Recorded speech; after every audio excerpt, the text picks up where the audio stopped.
first cupcake in the Pub Sports Radio top 25 countdown is a team that's close to my heart, the St. Bonaventure Bonnies, coached by Mark Schmidt in St. Bonaventure, New York. This team resembles and even smells like, if you got close to them, like a Hershey's perfectly chocolate cupcake.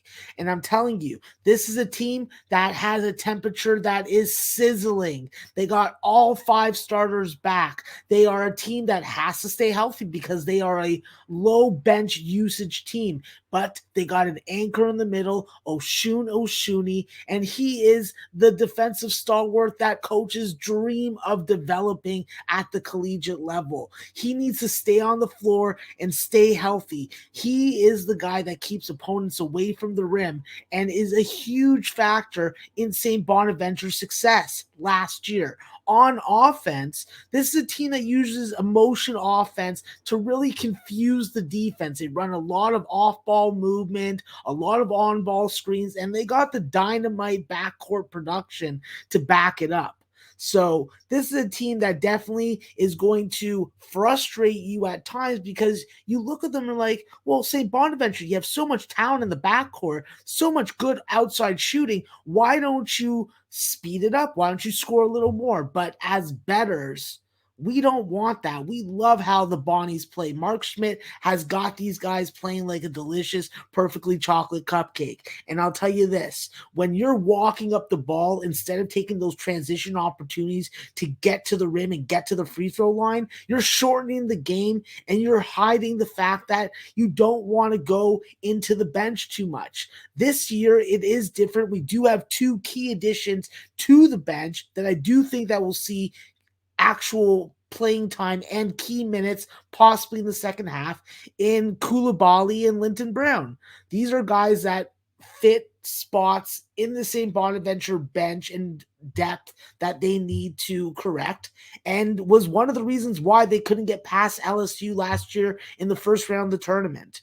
When we're talking about betting St. Bonaventure, it's pretty simple. We want to bet full game and first half unders. We see the trends on the right-hand side. We know what they've done, and because they don't have a lot of roster turnover, they're bringing back the key pieces, we can expect similar results with this team.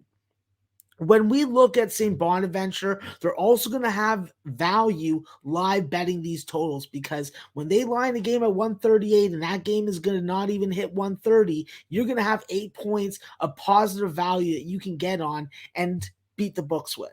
So a player to watch on St. Bonaventure is a guy that doesn't really get a lot of fanfare, but to a basketball head like me and a very observant basketball bettor like yourself, you're going to know Jaylen Attaway. And Jaylen Attaway is a guy that I'm projecting to average 11.5 points per game, 8.3 rebounds per game, and 2.1 steals. He's a glue guy that allows that backcourt trio of Welsh, Kyle Lofton, Jaron Holmes to be the players that they are.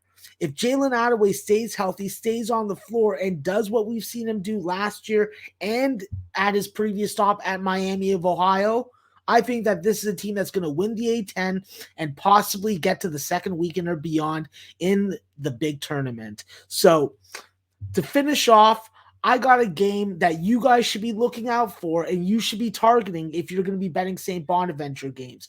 On December 8th, they're going to be playing Loyola, Maryland, and I lined this game at 17.5 and 132.5 on the total. So if you see anything above a 132.5 on the total, look to bet that game full game under. Let's go, St. Bonnies. You got business to do, you got cupcakes to eat, and you're the perfect chocolate cupcake. The second team in the top 25 Pub Sports Radio Cupcake Countdown is a team that bothers me. I don't like their coach. His name is Penny Hardaway, and he coaches the Memphis Tigers. And you know what? When I think about what a cupcake flavor, which would be very fitting for Penny Hardaway and his boosting ways, is an apple crumble cupcake, because you know what?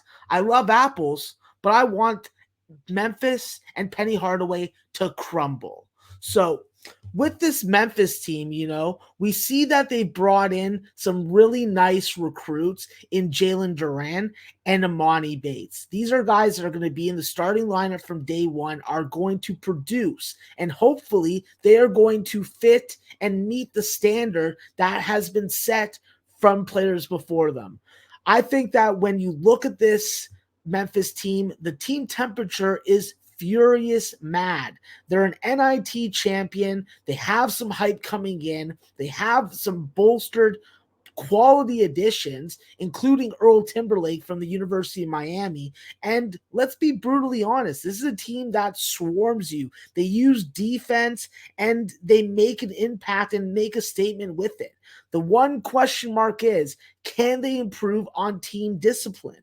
This is a furious pace defense that is going to swarm you. They're going to play you man to man, but they have multiple lockdown defenders that I don't see offenses in the American or the non-conference schedule really being able to take advantage of like they could last year. This is a team that is fueled by elite rim protectors, and with Jalen Duran, they have another one down the pipeline. I think that as long as they can force their opponents to eat up the clock on offense in the half court, you're going to see Memphis show you the same kind of under full game value that they showed last year. Now, I'm not going to say you should go ahead and start trusting Memphis as a 10-plus points favorite on the spread, but I will say their full game unders in the 142 to 146.5 range are going to have value for us. I think that this is a team that we can expect their swarming defense to help limit their opponent's team totals from hitting the overs, and we can exploit that. I think that when you look at Memphis, there are a lot of key pieces on this team that will attract your attention, whether it be DeAndre Williams, whether it be Landers Nolly, whether it be the 2 5-star recruits. But the guy that I care about is the guy that had a coming out party in the NIT, and that's Lester Keonis. Lester Keonis is a guy that is good in multiple spots. He takes smart shots. He showed his all-around basketball skill in the NIT tournament, and he showed some excellence that I think that is going to further itself this year. This is a guy that I project to average 10.5 points per game, 5.5 rebounds, and a steal. I think that with Lester, he's going to be in the starting lineup for day one, and it's going to be up to him to remain and earn and keep that spot. I think that when you look at this Memphis team, the game that you want to attack in their non-conference schedule is the biggest game on their non-conference schedule, and that's against their in-state rival, the Tennessee Volunteers, who don't even give them really the time of day or the respect for the quality of basketball that this program has produced the last couple years. I'm lining this game at Memphis minus 2.5 on a neutral court and a 139 total. If we see something north of 139, we're going to be jumping on that full game under. We're going to be riding Memphis to beat Rick Barnes and the Tennessee Volunteers and rock out with their cocks out. Let's go apple crumble cupcakes, you Memphis Tigers. Get it. Cupcakes to eat, and you're the perfect chocolate cupcake. Time to get the business. Okay, that was long. No, it was good. Are you able to cut up until? Are you able to cut like a little bit off, like the last like 5 seconds off of it? Yeah, maybe. Yeah.